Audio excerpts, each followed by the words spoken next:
ஆதவன் உதிக்கும் முன் எழுவீர், நம் ஆண்டவர் தோன்றிவிட்டார். இயேசு ஆண்டவர் தோன்றிவிட்டார். காலை ஜபத்தினில் கடவுள் பதிலினில் கர்த்தர் தோன்றிவிட்டார். நம் கர்த்தர் தோன்றிவிட்டார்.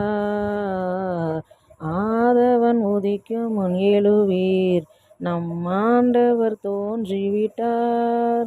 இயேசு ஆண்டவர் தோன்றிவிட்டார்.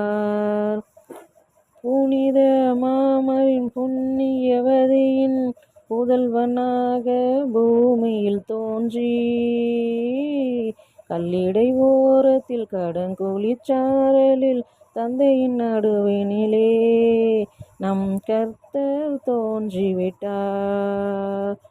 ஆதவன் உதிக்கும் முன் எழுவீர், நம் ஆண்ட